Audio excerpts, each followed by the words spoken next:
Hello students, जैसे कि हमने अपने प्रीवियस लेक्चर में पढ़ा था इंटरफेरेंस ऑफ लाइट के बारे में, और उसमें हमने ये देखा कि इंटरफेरेंस पैटर्न किस वजह से बनता है।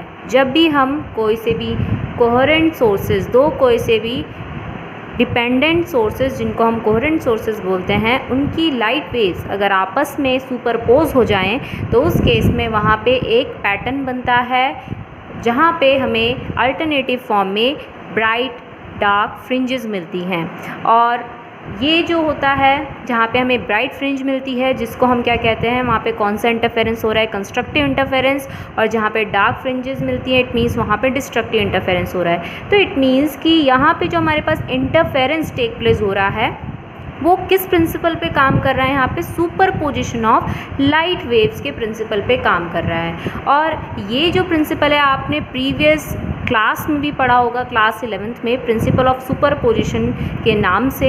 यहाँ पे हम लाइट वेव्स का प्रिंसिपल ऑफ सुपरपोजिशन पढ़ रहे हैं। तो ये प्रिंसिपल क्या बोलता है? ये प्रिंसिपल बोलता है कि अगर कहीं पे दो या दो से ज़्यादा लाइट वेव्स आपस में सुपरपोज हो जाएं किसी एक मीडियम में, तो उस केस में जो टोटल रिजल्टेंट डिस्प्लेसमेंट निकल के आएगा उन सभी वेव्स का, वो किसके इक्वल होगा? उन्हीं इंडिविजुअल वेव्स के डिस्प्लेसमेंट के वेक्टर सम के। तो इट मीन्स अगर मुझे यहाँ पे टोटल डिस्प्लेसमेंट निकालना है, रिजल्टेंट डिस्प्लेसमेंट निकालना है उन सभी लाइट वेव्स के सुपरपोजिशन की वजह से, तो कैसे निकल के आएगा? हम सभी इंडिविजुअल वेव्स के डिस्प्लेसमेंट का क्या कर लेंगे, यहाँ पे वेक्टर सम निकाल लेंगे। ठीक है, तो ये होता है principle of superposition of light waves, और इसी को हम यूज़ करेंगे अपने नेक्स्ट इंपॉर्टेंट डेरिवेशन में, जिसमें हम यहाँ पे क्या निकालेंगे? Condition of constructive interference and conditions of destructive interference. तो चलिए स्टार्ट करते हैं। यहाँ पे नेक्स्ट यहाँ पे derivation most important, conditions for constructive and destructive interference. हमें यहाँ पे एक एक करके बहुत सारे यहाँ पे फिजिकल क्वांटिटीज़ निकालनी है। तो सबसे पहले हम यहाँ पे क्या कैलकुलेट करेंगे? Total displacement. तो उसके लिए मैंने यहाँ पे क्या कर रखा है, यंग्स डबल स्लिट एक्सपेरिमेंट का एक यहाँ पे डायग्राम ड्रॉ कर रखा है, जिसमें आपको दिख रहा है कि एक सिंगल सोर्स, मोनोक्रोमेटिक सोर्स मैंने यहाँ पे लिया है S, ओके। और इसके आगे मैंने दो स्लिट्स लगाई हैं, आपको दिख रही होंगी, ये दो ओपनिंग है जिनको हम क्या कह रहे हैं? स्लिट्स कह रहे हैं, S1 and S2, and both slits are illuminated by source S। और ये आपको पता है ये सोर्स S जो है, ये पॉइंट सोर्स है, जो इससे लाइट वेव्स निकलेंगी वो किस फॉर्म में निकलेंगी? स्फेरिकल वेव फ्रंट की फॉर्म में निकलेंगी। अब इसके बाद कि S1 और S2 से भी लाइट वेव निकलेंगी, तो हम तो यहाँ पे क्या देख रहे हैं? डिस्प्लेसमेंट देख रहे हैं। डिस्प्लेसमेंट का जो भी वेक्टर ड्रॉ होता है वो तो बिल्कुल स्ट्रेट लाइन की फॉर्म में होता है। तो समझ लीजिए मैं यहाँ पे इस स्क्रीन में एक P पॉइंट लेट कर रही हूँ। इस P पॉइंट पे मुझे सारी कंडीशंस निकालनी है कंस्ट्रक्टिव और डिस्ट्रक्टिव इंटरफेरेंस की। तो इस P पॉइंट पे मैं लेट कर रही हूँ कि जो S1 से लाइट वेव ट्रैवल करके आई होगी, इस तरीके से डिस्प्लेसमेंट ट्रैवल करके आई होगी S1P, और ऐसे ही S2 से जो लाइट वेव डिस्प्लेसमेंट ट्रैवल करके आई होगी P पॉइंट पे, वो S2P की फॉर्म में करके आई होगी। तो इन दोनों का यहाँ पे सुपरपोजिशन होगा P पॉइंट पे, और यहाँ पे हमें कुछ भी मिल सकता है, मैक्सिमम मिल सकता है और minimum. It means bright fringe और डार्क फ्रिंज, ओके। अब आपने पढ़ रखा है कि जो ये लाइट वेव्स हैं वो कौन सी वेव होती है? सिनुसॉइडली वेव्स होती हैं, ट्रांसवर्स, सिनुसॉइडली ट्रांसवर्स वेव होती हैं। और अल्टरनेटिव करंट में भी वहाँ पे आपने देखा था कि वो भी एक सिनुसॉइडली वेव फॉर्म करती है टाइम के हिसाब से। तो वहाँ पे आपने एक एक्सप्रेशन पढ़ी थी ना, क्या पढ़ी थी? साइन ओमेगा टी की फॉर्म में कुछ पढ़ा था, I = I0 sign omega T की फॉर्म में पढ़ा था। तो ऐसे ही अगर मैं S1 से निकल रही जो वेव है उसका डिस्प्लेसमेंट क्या ले रही हूँ यहाँ पे? Y1 = A1 sine omega T, जिसमें A1 किसका एम्पलीट्यूड होगा? साइन, जो यहाँ पे S1 से निकल रही वेव है उसका एम्पलीट्यूड है A1, ठीक है, जिसमें ओमेगा टी यहाँ पे एंगुलर डिस्प्लेसमेंट है किसका? S1 वाली वेव का। तो let this equation be second. और S2 पे आपको दिख रहा होगा कि जो भी लाइट वेव है उसका कुछ ना कुछ फेज डिफरेंस होगा ही S1 की वेव के साथ। फेज डिफरेंस मतलब जो एंगुलर डिस्प्लेसमेंट का डिफरेंस होता है दोनों पर्टिकुलर वेव के साथ, वो हम जो निकालते हैं वो फेज डिफरेंस के हिसाब से निकालते हैं। फेज डिफरेंस का मतलब क्या हुआ कि इस P पॉइंट पे जो भी दोनों वेव्स होंगी, अगर हम उनका एंगुलर डिस्प्लेसमेंट का डिफरेंस निकाले, माइनस करके निकाले, तो जो भी वहाँ पे डिग्री की फॉर्म में निकल के आएगा, एंगल की फॉर्म में निकल के आएगा, वो होगा उसका फेज़ डिफरेंस। और आपको पता ही है इंटरफेरेंस, जो सस्टेन इंटरफेरेंस है उसके लिए हमारे पास कैसा फेज़ डिफरेंस होना चाहिए, कांस्टेंट, कि हर एक पॉइंट पे कैसा फेज़ डिफरेंस आना चाहिए, वहाँ पे कांस्टेंट आना चाहिए। तो हमने यहाँ पे S2 से निकल रही जो वेव है उसका डिस्प्लेसमेंट क्या लेट कर रखा, y2 इज इक्वल्स टू जो इसका एम्पलीट्यूड होगा वो है A2 sine as it is omega t, and यहाँ पे +5 यहाँ पे इंडिकेट कर रहा है phase difference between two waves. Let this equation be 2। अब हमें क्या निकालना है, T पॉइंट पे टोटल डिस्प्लेसमेंट, रिजल्टेंट डिस्प्लेसमेंट। तो आपने पढ़ रखा है प्रिंसिपल ऑफ सुपरपोजिशन के हिसाब से T पॉइंट पे टोटल डिस्प्लेसमेंट कैसे निकालेंगे, y1 प्लस y2 करके। Put these two equation hair, तो y1 की जगह ये आ गया एंड y2 की जगह ये आ गया, इक्वेशन 2। अब आपको पता है एक आइडेंटिटी होती है sine A plus B. Sine A plus B क्या होता है, sine A cos B cos A sine B, ये फॉर्मूला होता है। और हमें इस पर्टिकुलर को इस फॉर्म में लिखना है, तो A1 sine omega t as it is रहेगा।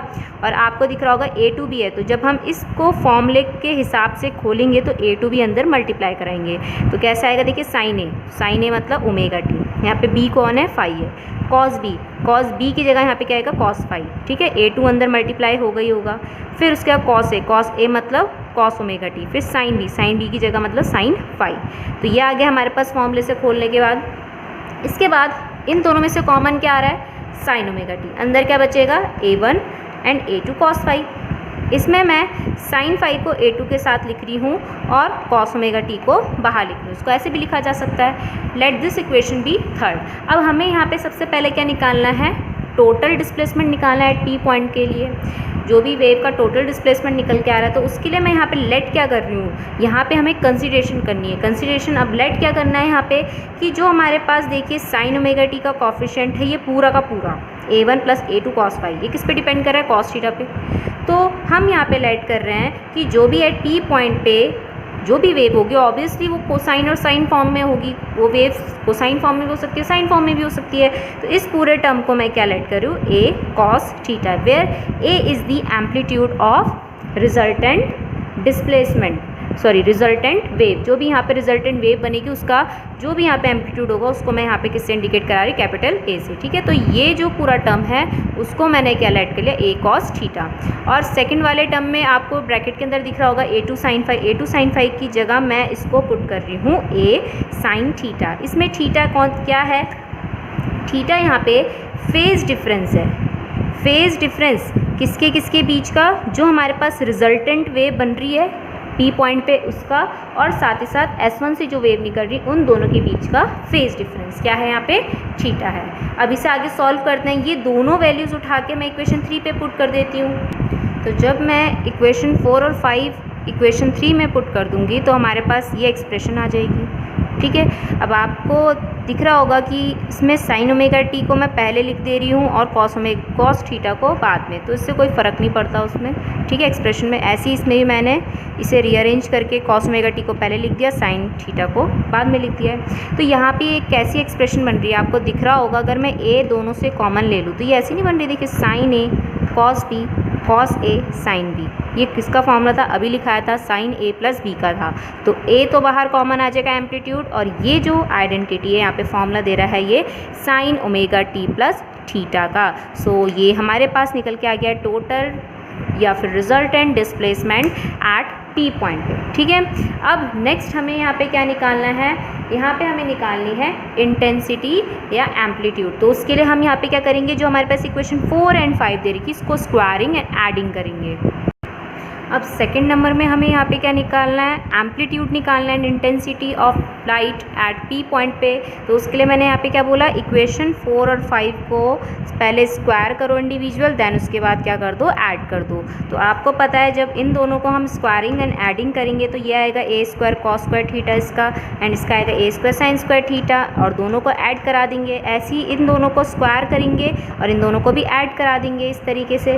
अब आपको याद रखना है इसमें जब स्क्वायरिंग होगी तो होल की फॉर्म में होगी, ठीक है। इस पूरे की मतलब यहाँ पे स्क्वायरिंग होगी। तो यहाँ पे फॉर्मूला बन रहा है a प्लस बी का होल स्क्वायर का फॉर्मूला, तो वो आपको पता ही है। अब देखिए यहाँ पे से तो a स्क्वायर कॉमन आ जा रहा है, अंदर बचेगा cos square theta plus sine square theta, जो कि आइडेंटिटी बन रही है यहाँ पे 1। आपने पढ़ा होगा sine square theta plus cos square theta is equals to 1, इसमें ए स्क्वायर मतलब A1 square plus B square होता है, मतलब इन दोनों का इंडिविजुअल का स्क्वायर पूरा आएगा, A2 स्क्वायर और कॉस स्क्वायर फाई, फिर प्लस करके 2AB होता है तो 2A1 B की जगह A2 कॉस फाई, और ये पूरे का स्क्वायर मतलब A2 का square and sine square phi आ जाएगा।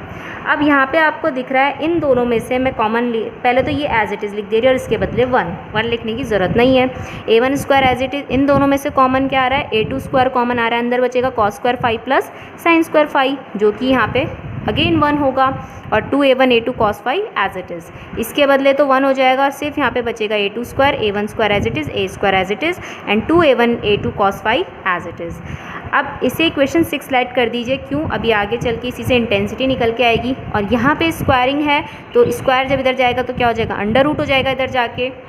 तो यहाँ पे हमारे पास amplitude of resultant wave at P point कितना निकल के आ गया है, under root A1 square plus A2 square plus 2A1 A2 cos phi, और ये फॉर्मूला पूरा का पूरा सेम उसी तरीके का है जैसे आपने resultant of parallelogram law of vector addition में पढ़ा होगा, तो वो भी ऐसे ही निकल के आता है। अब नेक्स्ट थिंग क्या होता है कि अगर मुझे इंटेंसिटी निकालनी है वेव की, ठीक है, इंटेंसिटी क्या होता है, अगर हम उसे डिफाइन करें मेजर करें तो कैसे होता है, एम्पलीट्यूड का square, amplitude square of amplitude of wave at P point is equals to intensity of light wave, always याद रखना। तो इट मीन्स इक्वेशन 6 में A स्क्वायर इस पूरे को इंडिकेट कर रहा है, तो इक्वेशन 6 A स्क्वायर की वैल्यू यहाँ पे पुट कर देते हैं, तो इंटेंसिटी हमारे पास क्या निकल के आ जाएगी, A1 square plus A2 square plus 2A1 A2 cos phi, तो दोनों में ये फ़र्क है इंटेंसिटी एंड एम्पलीट्यूड में। ओके, तो इंटेंसिटी ऑफ लाइट क्या होती है, square of the amplitude of that light wave. तो ये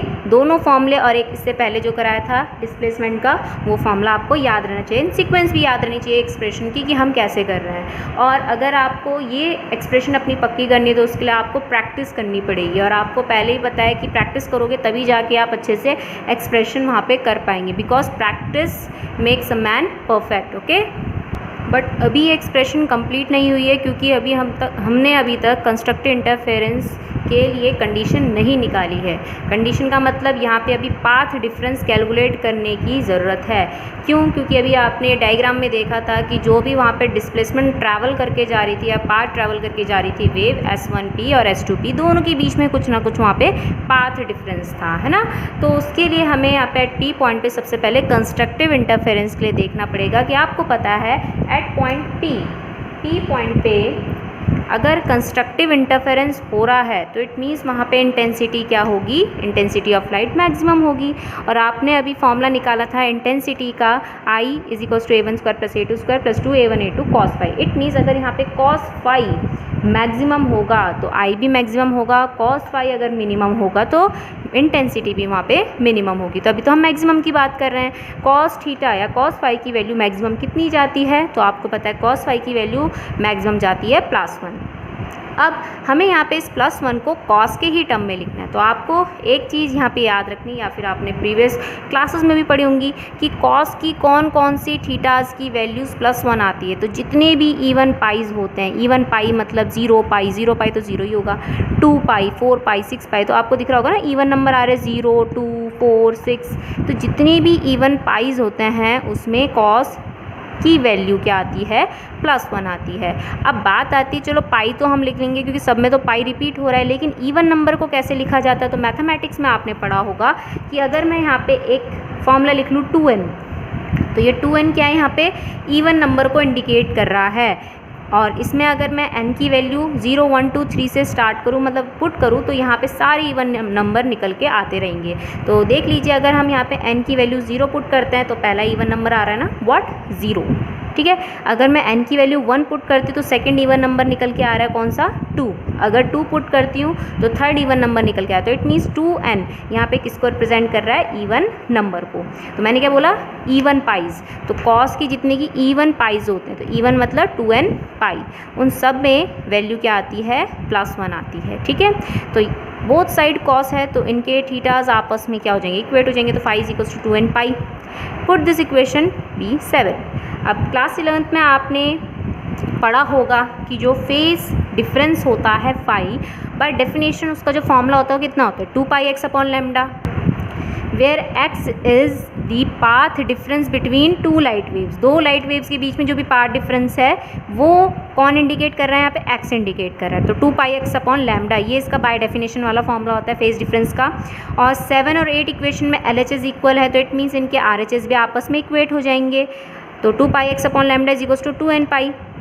यहाँ से 2π से 2π कट हो जाएगा, 2π से 2π कट हो रहा है बोथ साइड, और यहाँ पे x की वैल्यू कितनी आ जाएगी, n लैम्डा। तो हमने यहाँ पे कंडीशन निकाल दी है कंस्ट्रक्टिव इंटरफेरेंस की एट p पॉइंट के लिए कि path difference for constructive interference at p point किसके इक्वल होता है, is equals to integral multiple, जिसमें n की value 0 1 2 3 up to so on होती है, integral multiple of wavelength of light होती है।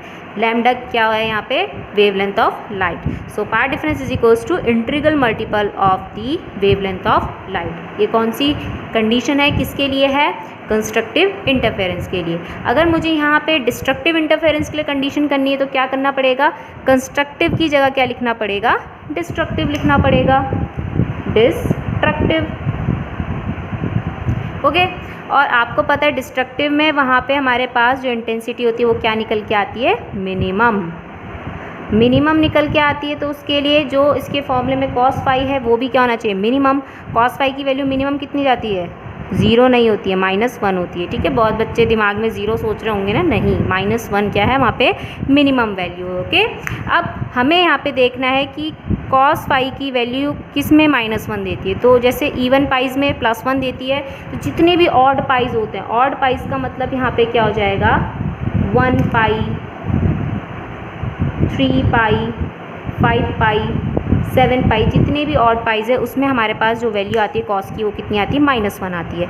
अब बात आती है कि हम ऑड नंबर को कैसे लिखते हैं। ऑड नंबर को लिखने के देखिए, इवन नंबर हमने लिखा था 2n। अब इवन नंबर में अगर मैं 1 प्लस कर दूँ तो क्या मिलता है हमें, ऑड नंबर ही तो मिलता है। जैसे 2 है, 2 इवन नंबर है, उसमें 1 प्लस कर दो तो क्या मिलेगा, 3 मिलेगा।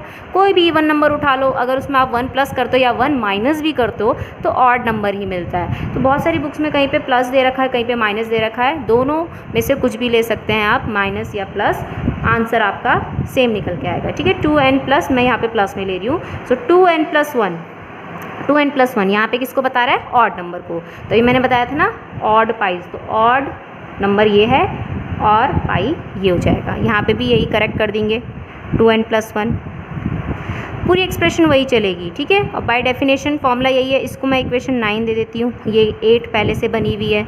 बाय डेफिनेशन फेज डिफरेंस का फॉर्मूला यही होता है, 2πx अपॉन लैम्डा। मैं यहाँ पे इक्वेशन 8 और 9 को क्या करा रही हूँ, रिलेट करा रही हूँ। तो रिलेट करा के आपको पता ही है क्या निकल के आएगा हमारे पास, 2πx अपॉन लैम्डा इक्वेट होगा 2n प्लस 1 पाई से।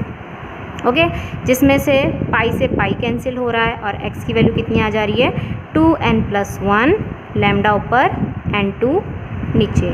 तो ये आ गया हमारे पास क्या, path difference for destructive interference at p point. तो कंस्ट्रक्टिव को हटा के यहाँ पे डिस्ट्रक्टिव लिख देते हैं। और एक और चीज़ करेक्ट कर लेते हैं कि जो पाथ डिफरेंस है वो किसके इक्वल निकल के आ रहा है, ऑड इंट्रीगल, ये ऑड नंबर है। ठीक है, वहाँ पे तो सिर्फ n था इसलिए हमने इंट्रीगल लिया था, यहाँ पे 2n प्लस 1 किसको कहते हैं, odd, odd integral of the half of wavelength of light, half of wavelength of light. तो यहाँ पे मैं लिख रही हूँ should be odd integral multiple of half of the wavelength of light. ठीक है, तो ये है कंडीशन फॉर डिस्ट्रक्टिव इंटरफेरेंस के लिए। तो पूरे एक्सप्रेशंस में हमने क्या किया है, सबसे पहले हमने प्रिंसिपल ऑफ सुपरपोजिशन पढ़ा, सेकंड उसके बाद हमने कंडीशंस निकाली कंस्ट्रक्टिव एंड डिस्ट्रक्टिव इंटरफेरेंस की, जिसमें हमने सबसे पहले टोटल डिस्प्लेसमेंट निकाला कितना, y is equals to a sine omega t plus theta करके। ठीक है, उसके बाद हमने क्या निकाला था, वहाँ पे एम्पलीट्यूड निकाला था। एम्पलीट्यूड का फॉर्मूला क्या निकल के आया था, √a1² plus a2² plus 2a1 cos phi. और उसके बाद हमने पढ़ा था कि जो इंटेंसिटी है वो स्क्वायर ऑफ द एम्पलीट्यूड होती है, तो उसमें इंटेंसिटी का फॉर्मूला हमने ये निकाला था। फिर उसके बाद 4th नंबर पे हमने कंस्ट्रक्टिव और डिस्ट्रक्टिव इंटरफेरेंस के लिए पार्ट डिफरेंस निकाला है। तो कंस्ट्रक्टिव के लिए क्या निकल के आया था, n लैम्डा, एंड डिस्ट्रक्टिव के लिए क्या निकल के आया, 2n प्लस 1 लैम्डा बाय 2।